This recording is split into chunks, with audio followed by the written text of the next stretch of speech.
1 नवंबर से बदल गई आपकी जेब की कहानी। साल का 11वां महीना ठंडी हवाओं के साथ लेकर आया कई नए नियम जो आपकी जेब से सीधा रिश्ता रखते हैं। जी हाँ, 1 नवंबर से जिंदगी के कई छोटे बड़े खर्चों का हिसाब बदल गया है। अब अगर आप gas cylinder, credit card, mutual fund या मोबाइल सर्विस यूज करते हैं तो जरा ध्यान दीजिए, क्योंकि बदलाव का मौसम शुरू हो गया है। और पहला बदलाव, एलपीजी सिलेंडर पर राहत और ठहराव। आज से कमर्शियल गैस सिलेंडर सस्ता हो गया है। पूरे 5 रुपए की राहत।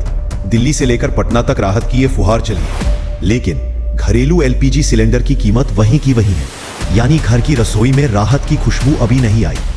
दूसरा अपडेट, फ्यूल सेक्टर से उड़ान खबर।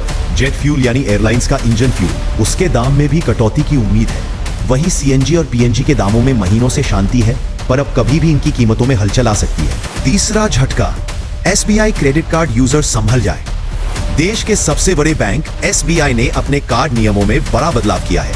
अब अनसिक्योर्ड कार्ड पर फाइनेंस चार्ज 3.25% तक बढ़ गया है।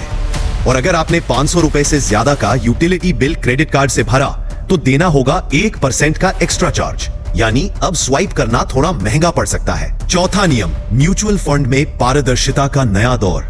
एसबीआई ने म्यूचुअल फंड्स पर कसी लगाम।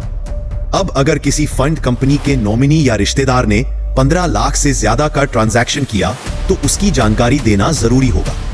यानी मार्केट में अब इनसाइडर ट्रेडिंग की जगह ईमानदारी को बढ़ावा मिलेगा।